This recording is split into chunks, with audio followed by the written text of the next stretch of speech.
৪৮ ঘন্টার মধ্যে বৃষ্টির পূর্বাভাস দিল আবহাওয়া অফিস। হ্যালো বন্ধুরা, কেমন আছেন সবাই? আশা করি আল্লাহর রহমতে সবাই অনেক ভালো আছেন। এখন আপনাদের জানাবো আজকের আবহাওয়ার গুরুত্বপূর্ণ পূর্বাভাস এবং আগামী 2 দিন বাংলাদেশের আবহাওয়া কেমন থাকবে তা জানিয়ে দেব আজকের ভিডিওটিতে। গত 24 ঘন্টায় দু এক জায়গায় হালকা বৃষ্টি হয়েছে এবং সিলেট বিভাগের কিছু কিছু এলাকায় বিক্ষিপ্তভাবে বজ্রবৃষ্টি হয়েছে। দেশের অন্যান্য জেলায় তেমন কোনো বৃষ্টি হতে দেখা যায়নি। এদিকে দমকা হাওয়া বয়ে যাচ্ছে দেশের বিভিন্ন জায়গায়।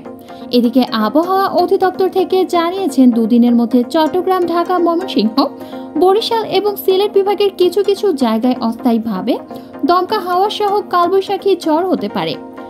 এদিকে আজকের আবহাওয়ার পূর্বাভাসে বলা হয়েছে পশ্চিমা লঘুচাপের বর্ধিতাংশ হিমালয়ের পাদদেশীয় পশ্চিমবঙ্গের তৎসংলগ্ন এলাকায় অবস্থান করছে।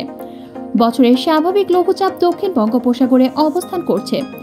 যশোর, কুষ্টিয়া, রংপুর, কিশোরগঞ্জ, ব্রাহ্মণবাড়িয়া, রাজশাহী জেলার কিছু কিছু এলাকায় অস্থায়ীভাবে দমকা ঝড়ো হাওয়া সহ বজ্রসহ বৃষ্টি হতে পারে। সেই সাথে দেশের কোথাও শিলাবৃষ্টিও হতে পারে। আংশিক মেঘলা থাকতে পারে অন্যান্য জেলায়। আবহাওয়া শুষ্ক থাকতে পারে। পাবনার রাজশাহী বিভাগের ওপর দিয়ে বয়ে যাচ্ছে মৃদু তাপপ্রবাহ, তা অপরিবর্তিত থাকতে পারে। গতকাল দেশের সর্বনিম্ন তাপমাত্রা রেকর্ড করা হয়েছে সিলেটে 19.3 ডিগ্রি সেলসিয়াস। সর্বোচ্চ তাপমাত্রা ছিল রাজশাহীতে 37.5 ডিগ্রি সেলসিয়াসে।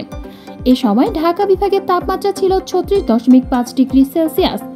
ঢাকায় বাতাসের গতিবেগ ছিল দক্ষিণ পশ্চিম দিকে ঘন্টায় 10 থেকে 15 কিলোমিটার।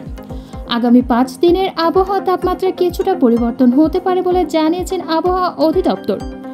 এখন বঙ্গোপসাগর কিছুটা উত্তাল রয়েছে, কারণ দেশের বিভিন্ন জায়গায় দমকা হাওয়া বয়ে যাচ্ছে। এতক্ষণ আমাদের সাথে থাকার জন্য ধন্যবাদ।